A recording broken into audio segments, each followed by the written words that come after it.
युग और मन्नत की कहानी एपिसोड 157। 3 महीने बाद। देखते देखते 3 महीना और बीत गया। पीहू की पूरी तरह इलाज कंप्लीट हो गया था। करीब उसके इस इलाज में पूरे 5 महीने बीत गए। अब जाकर वह कहीं पूरी तरह ठीक हो गई।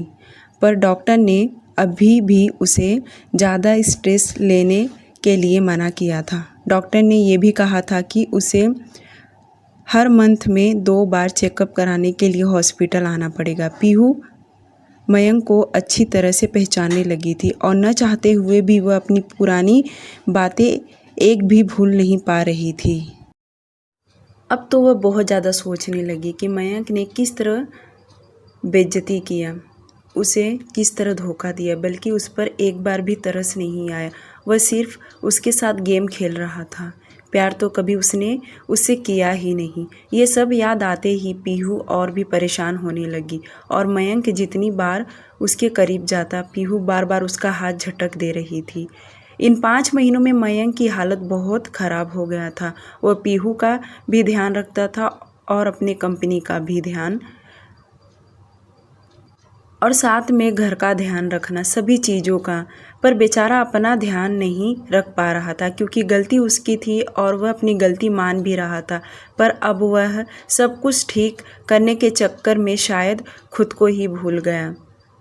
जब आज डॉक्टर उसका डिस्चार्ज कर रहे थे तो मयंक ने सभी से रिक्वेस्ट करते हुए कहा कि पीहू को मैं अपने साथ अपने घर लेकर जाना चाहता हूँ। जो सुनकर केशव जी बोले, यह क्या बात हुई कि तुम अपने घर लेकर जाओगे? हम क्या मर गए हैं? वह हमारी बेटी है। माना कि तुमने उसका बहुत ध्यान रखा है और तुम उसे ठीक होने में बहुत मेहनत की हो, पर जो भी उसके साथ हुआ है उसकी जिम्मेदार तुम खुद थे, इसलिए तुमने उसकी मदद किया। पर अब हम अपनी बेटी को तुम्हारे हवाले नहीं सौंप सकते क्योंकि अब हमें किसी पर बिल्कुल भी भरोसा नहीं है। मयंक सुन नहीं रहा था। वह रिक्वेस्ट करने लगा, यहाँ तक कि गिड़गिड़ाने लगा और पीहू के सामने भी हाथ जोड़कर विनती करने लगा कि वह उसके साथ घर चले। पीहू ने अपना मुंह फेर ली। पीहू का आज डिस्चार्ज होने वाला था। यह बात तो मन्नत और युग को पहले से ही पता था और वे दोनों भी आने वाले थे। मन्नत का भी चेकअप करवाना था, जिसकी वजह से उन्हें थोड़ा आने में लेट हो गया। पर उसने डॉक्टर निहारिका को पहले ही कह दिया था कि उसके आने तक वह डिस्चार्ज ना करें। बाकी डॉक्टर पेपर्स तो सारे रेडी कर रहे थे। कुछ ही देर में वे लोग निकलने वाले थे क्योंकि पीहू लंबे समय से हॉस्पिटल में थी। अब उसका भी मन पक गया था यहाँ रह रह के। कुछ देर बाद युग मन्नत को लेकर हॉस्पिटल पहुँच गया। अब मन्नत का 8वां महीना चालू हो गया था। अब उसका पेट काफ़ी बड़ा दिख रहा था, बल्कि उसे चलने में भी अब दिक्कत होने लगा था। वह बहुत स्लो चलती थी और अपने दोनों हाथों से अपना पेट पकड़ती थी। पहले तो वह दोनों पीहू के वार्ड में गए, जहाँ पर वह आज घर के कपड़े पहनी थी क्योंकि घर जाने वाली थी। नहीं तो इतने महीनों से वह सिर्फ हॉस्पिटल के कपड़ों में रहा करती थी। वहाँ का माहौल थोड़ा गर्म बना हुआ था और जब युग और मन्नत गए तो उन्होंने अपनी नज़र चारों तरफ फेरा कि वहाँ पर मयंक भी था, जो काफ़ी जिद कर रहा था कि वह पीहू को अपने साथ लेकर जाएगा। तो वहीं केशव जी यह बात न मानने से एकदम अस्वीकार कर रहे थे। युग जाते सबसे पूछा बात क्या है, तो वहीं युग को देखकर मयंक को तसल्ली मिल गया कि शायद अब यह प्रॉब्लम सॉल्व हो जाएगा और उसने तुरंत युग को सारी बातें बता दिया कि पीहू को अपने साथ लेकर जाना चाहता है। जब तक मयंक की मॉम भी हॉस्पिटल पहुंची क्योंकि वह पीहू को देखने हॉस्पिटल आया करती थी, क्योंकि अब उनके मन में कोई मनमुटाव नहीं था। सब लोग देख सकते थे कि मयंक किस तरह जिद पर अड़ा हुआ है। तो वहीं केशव जी युग के तरफ देख बोले, युग अब तुम ही बताओ, बिना शादीशुदा अगर मेरी बेटी इसके साथ रहेगी तो लोग क्या ही कहेंगे? एक तो पहले ही इसने हमारी इतनी बदनामी करवा रखा है, अब ये क्या चाहता है। केशव जी की बात सही था कि अगर बिना शादीशुदा पीहू मयंक के घर उसके साथ जाकर रहेगी तो लोग तरह तरह की बातें करेंगे, पर मयंक समझने को तैयार नहीं था। वह तो कह रहा था कि जिसको जो कहना है वह कहे, उसे कोई फर्क नहीं पड़ता। युग पहले तो 5 मिनट शांत रहा, उसके बाद जैसे वह मुंह खोला कुछ कहने के लिए, तब तक मयंक बोल पड़ा, मैं पीहू से शादी करने वाला हूँ, आज करूँ या कल करूँ, पर उसकी शादी मेरे साथ ही होगी। तो क्या फ़र्क पड़ता है लोग हम दोनों के बारे में क्या कहते हैं, मुझे इससे कोई फ़र्क नहीं पड़ेगा। मयंक किसी की भी बात सुनने को तैयार नहीं था, जो देखकर युग थोड़ा उसे शांत होने के लिए कहा और अच्छे से समझाते हुए कहा, क्या तुमने एक बार भी पीहू से पूछा कि वह तुम्हारे साथ जाना चाहती है कि नहीं? अगर वह जाना चाहती है तो लोग क्या कहते उन्हें कहने दो, किसी को कोई फ़र्क नहीं पड़ेगा। क्योंकि युग देख सकता था कि पीहू एक बार भी मयंक के तरफ नहीं देख रही और वह बहुत गुस्से में बैठी थी, जैसे कि अगर कोई उससे पूछेगा तो वह ना ही कहेगी। मयंक पीहू के सामने जाकर हाथ जोड़कर बैठ गया और कहा, पीहू तुम मेरे साथ चलोगी ना? मैं तुम्हें अब किसी भी बात के लिए तकलीफ़ नहीं दूंगा। कोई भी तकलीफ़ आएगी तो सबसे पहले मुझ पर, तुम्हारे तक तुम्हें पहुंचने भी नहीं दूंगा। पीहू उसकी बातें सुन सकती थी, पर अपना चेहरा उसने फेर ली। मन्नत तो एकदम शांत होकर देख रही थी। वह किसे समझाए उसे समझ में नहीं आ रहा था, क्योंकि यहाँ युग भी था और उसके पापा भी थे और उनके बीच में मन्नत न बोलना ही ठीक समझ रही थी। युग मयंक के कंधे पर हाथ रखते हुए कहा, यह बात सही है कि तुम्हारी शादी पीहू के साथ ही होगी, पर उसे इस वक्त अपने घर जाने दो। पहले उसका दिल जीतने की कोशिश करो। एक बार पीहू तैयार हो जाने दो। अगर वह आज तैयार हो जाती है या कल, तो हम तुम्हारी शादी उसके साथ ही करवा देंगे, ठीक है? युग की बातें पीहू भी सुन रही थी, बल्कि वह अपनी नज़र उठाकर युग के तरफ देखने लगी और युग के बातों में इतना दम था कि हर कोई समझ गया कि, क्योंकि सभी तो समझदार लोग ही थे और उसके आगे किसी ने बगावत नहीं किया, बल्कि मयंक ने भी नहीं किया। युग के समझाने के बाद सभी लोग समझ गए। केशव जी पीहू को लेकर अपने घर के लिए रवाना हो गए, तो वहीं मयंक अपने मॉम के साथ अपने घर चला गया। अब वह भी इंतज़ार ही कर सकता था सभी के जाने के बाद। युग मन्नत को लेकर डॉक्टर निहारिका के पास पहुंचा और डॉक्टर निहारिका ने मन्नत की अल्ट्रासाउंड की। उसके बाद उन्होंने बताया कि माँ और बच्चा दोनों बहुत स्वस्थ है, परेशानी वाली कोई भी बात नहीं है। जो सुनकर मन्नत के चेहरे पर बड़ी वाली स्माइल आ गया, तो वहीं युग भी मुस्कुरा रहा था, क्योंकि हर कोई उसका बहुत अच्छे से ध्यान दे रहे थे और ये बात सही था। एक बार अगर युग कोई बात भूल जाए, पर दादी और उसकी मॉम नहीं भूलती थी। वह तो उसके पीछे हमेशा लगी रहती थी कि डॉक्टर निहारिका ने किस दिन मन्नत को हॉस्पिटल बुलाया है। अगर वह हॉस्पिटल नहीं जा सकती तो घर ही डॉक्टर को बुला ले, पर अल्ट्रासाउंड के लिए उसे हॉस्पिटल आना ही पड़ता था और उसके खाने पीने सभी चीज़ों को लेकर दादी और मीरा जी बहुत ध्यान देती थी। इसलिए तो वह और उसका बच्चा दोनों बहुत ही हेल्दी थे। थोड़ी देर तक वे दोनों हॉस्पिटल में बैठे रहे, क्योंकि डॉक्टर निहारिका मन्नत को अभी से थोड़ा एक्सरसाइज भी करने के लिए कह रही थी। वैसे उन्होंने पहले ही उसे कहा था, पर मन्नत आलस की वजह से नहीं करती थी, पर कभी कभार कर लिया करती थी, पर रोज़ नहीं करती। डॉक्टर निहारिका ने इसलिए उसे एक्सरसाइज करने के लिए बोल रही थी ताकि डिलीवरी के टाइम पर ज़्यादा तकलीफ़ नहीं होगा और वह दर्द सह सकती है। डॉक्टर निहारिका बहुत ही प्यारी प्यारी बातें मन्नत को समझा रही थी और मन्नत भी समझ रही थी और उन्होंने कुछ मेडिसिन्स भी दिए।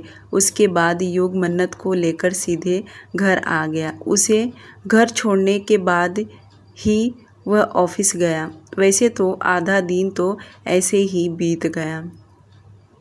मन्नत अब बहुत स्लो चलती थी, पैर भी थोड़ा फैलाकर चलने लगी थी क्योंकि उसे चलने में अब दिक्कत हो रहा था। और जब वह लिविंग एरिया में आकर सोफे पर बैठी तो दादी और मीरा जी उसके रिपोर्ट के बारे में पूछने लगी। उसने तुरंत बता दी कि डॉक्टर ने सब कुछ नॉर्मल बताया है। अब तो दादी दुआ करने लगी कि बस 1 महीना जैसे तैसे बीत जाए। रात 8:30 बजे सभी लोग डाइनिंग टेबल पर खाना खाने इकट्ठा हो गए थे। युग भी टाइम से पहले ही घर आ गया था क्योंकि वह ऑफिस भी बहुत लेट गया था और ज़्यादा कुछ काम नहीं किया और घर आ गया। मन्नत का हाथ पकड़ कर सीढ़ियों से चढ़ते हुए धीरे धीरे उसे कमरे में लेकर गया और क्लोसेट से उसके लिए नाइट कपड़े लेकर आया और उसका ड्रेस निकालकर उसे नाइट गाउन पहनाया। युग खुद उसका सभी काम करता था। युग इन दिनों घर बहुत जल्दी आता था। वह मन्नत की बारीक से बारीक सभी चीज़ों का ध्यान रखता था, उसके उठने बैठने से लेकर सभी चीज़ों का। कभी कभी तो उसे वॉशरूम तक भी लेकर जाता था और वॉशरूम में कहीं भी ज़्यादा पानी नहीं गिराता और शावर जेल सब कुछ एक साइड में रखता था ताकि कभी मन्नत फिसल के ना गिरे। वह इतना छोटी सी छोटी बात का ध्यान रखने लग गया था। उसका ऐसा करना मन्नत को बहुत अच्छा लगता था, जिसकी वजह से वह दिन ब दिन और आलसी होते जा रही थी। युग ने उसे बहुत ही हल्का और छोटा सा गाउन पहनाया था और उसके सीधा लेटा दिया और खुद उसके तरफ चेहरा करके लेटा। थोड़ी देर मन्नत के साथ प्यार से बातें करते रहा, एक हाथ से उसके गाल पर फेर भी रहा था। इन 3 महीनों में युग ने एक बार भी मन्नत के साथ इंटीमेट नहीं हुआ था क्योंकि डॉक्टर ने भी मना किया था और युग और मन्नत दोनों तो समझदार थे ही। इन सब चीज़ों को अवॉइड करने लगे ताकि उसके बच्चे को कोई प्रॉब्लम ना हो। थोड़ी देर के बाद मन्नत की आंखें लग गया और वह सो गई। कुछ देर बाद युग भी सो गया। दोनों गहरी नींद में सोए थे। करीब रात 3 बजे मन्नत के कमर में दर्द होने लगा और वह नींद में ही कहराने लगी। वह बिना आंखें खोले ही उसके मुंह से आवाज़ निकलने लगा। उसके दर्द भरे आवाज़ सुनकर युग की तो आंखें खुल गया और वह घबराते हुए उठकर बैठा और मन्नत के चेहरे को पकड़ के फिक्र करते हुए बोला, मन्नत क्या हुआ तुम्हें? तुम ठीक तो हो?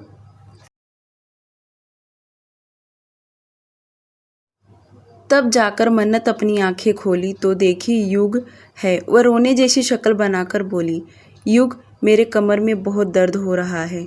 जो सुनकर युग ने तुरंत उसकी बाहें पकड़ा और दूसरे हाथ से सिर पकड़ के धीरे से उठाकर उसे बिठाया। मन्नत अपने पैर फैलाकर बैठी थी। युग ने उसके गाउन का नोट खोलकर उसके शरीर से अलग किया और उसके कमर और हाथ पैर को हल्के हाथ से मालिश करने लगा।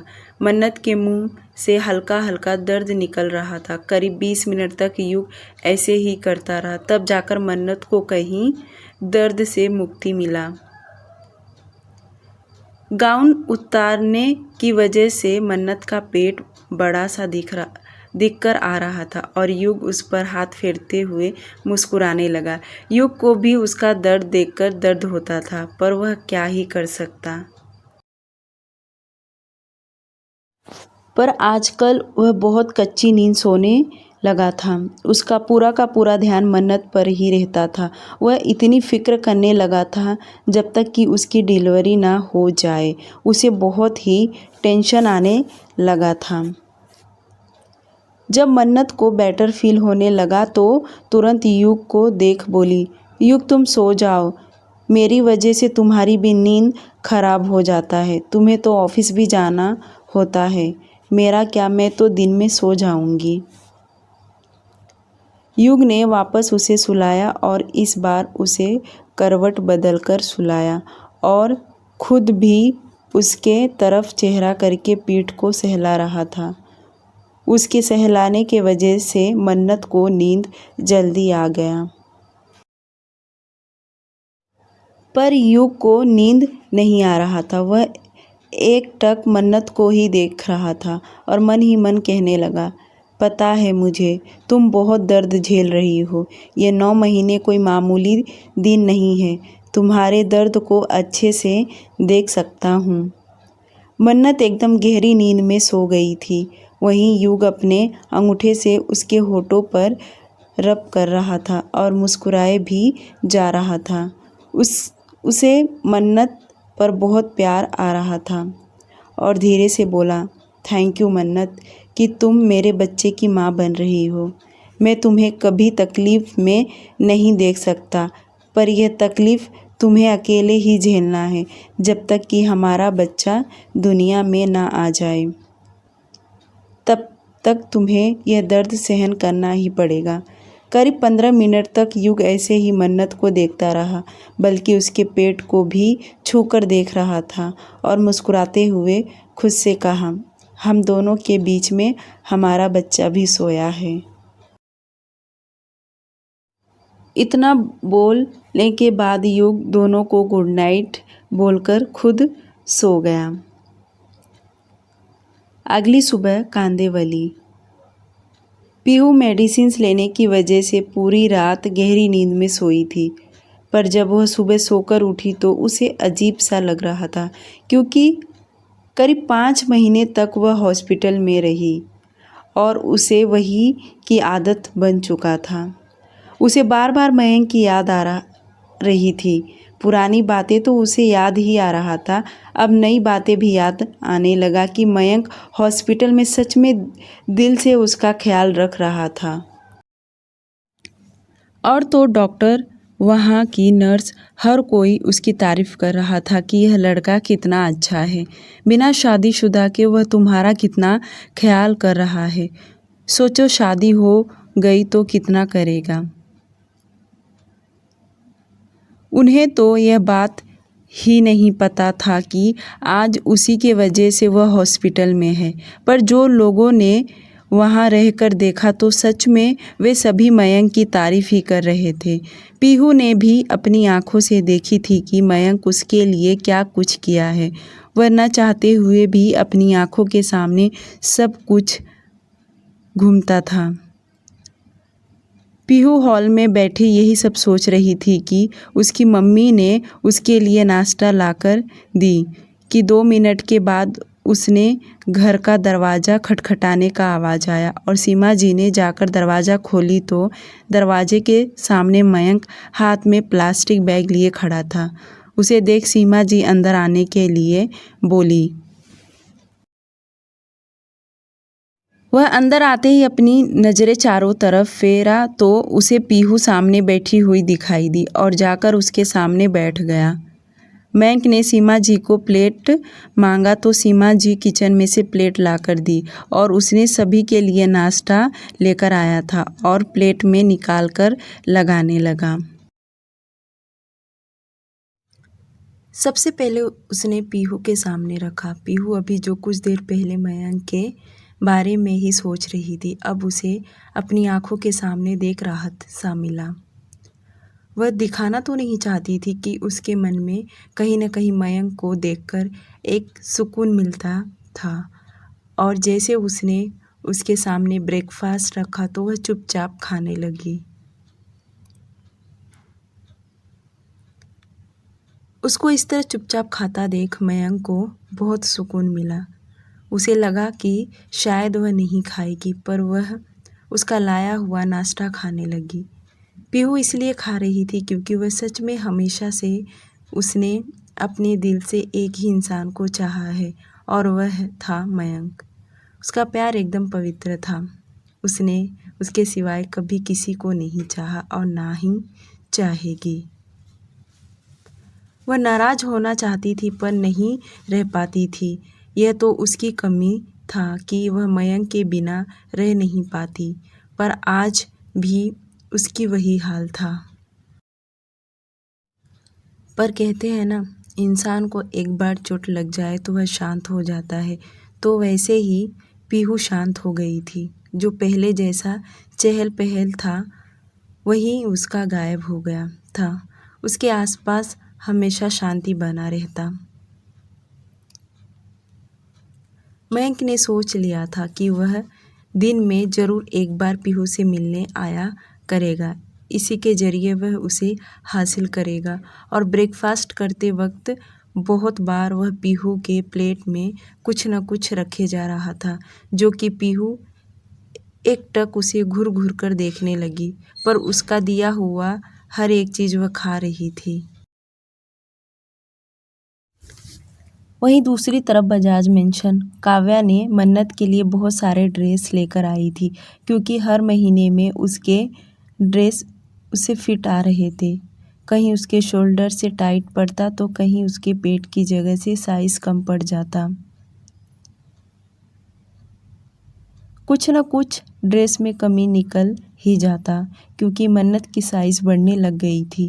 काव्या इन दिनों उसके लिए बहुत ज़्यादा शॉपिंग करने लगी थी। उसके लिए मुलायम कपड़े बहुत कुछ लिया करती थी, जो कुछ उसे पसंद आता था। वह सारी पसंद की चीज़ें मन्नत को भी बहुत पसंद आता। रात में जब युग घर आया तो साथ में खाना खाए। उसके बाद जब वे दोनों कमरे में आए तो युग मन्नत को नाइट गाउन पहना रहा था। तब उसकी नज़र मन्नत के ब्रेस्ट के ऊपर गया, जो देख युग मुस्कुराते हुए कहा, तुम्हारा ब्रेस्ट अब काफ़ी बड़ा हो गया है।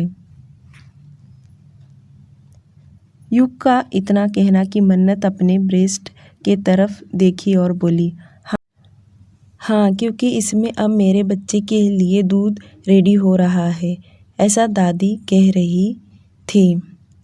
युग देख सकता था कि मन्नत का हाथ पैर स्वेलिंग हुआ है और यहाँ तक कि उसका चेहरा भी हुआ था।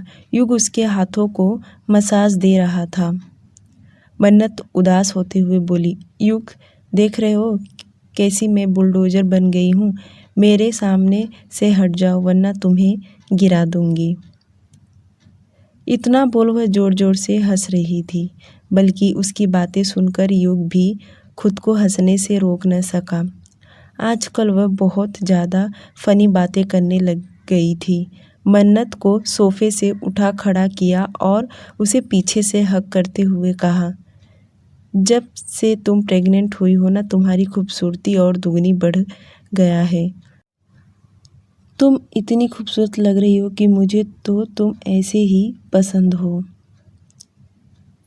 2 दिन और बीत गए। उसके बाद मन्नत के गोद भराई का रस्म रखा गया, और यह कोई छोटी रस्म नहीं थी, बल्कि मीरा जी और दादी ने बहुत बड़ा रखने के लिए कहा था। यह तैयारी गार्डन एरिया में पूरी तरह सजाया जा रहा था और बीच में एक बहुत बड़ा सा झूला जिसे पूरे ताज़े फूलों से सजा दिया गया था। वहीं मन्नत के लिए कपड़े, गहने और सभी रिश्तेदारों को इनवाइट किया गया था।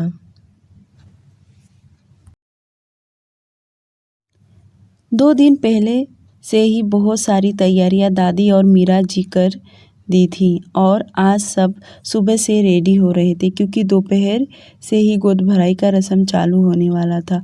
और अग्रवाल फैमिली सुबह में ही मेंशन आ पहुंची और नैना को भी इनवाइट किया गया था, पर वह बोली कि वह दोपहर तक आएगी, क्योंकि रेहान ऑफिस गया हुआ था और वह उसे लेकर आना चाहती थी। बाकी के भी सभी मेहमान इकट्ठा हो गए थे। मन्नत आज ग्रीन और रेड कलर की साड़ी पहनी थी, जिसमें वह सच में बहुत खूबसूरत दिख रही थी और ताज़े फूलों के उसके गहने बने हुए थे। ऊपर से बालों में बहुत ज़्यादा गजरा लगाई हुई थी जिसमें उसकी सुंदरता और बढ़ गई। शाम 5 बजे सभी लोग गार्डन में इकट्ठा हुए थे।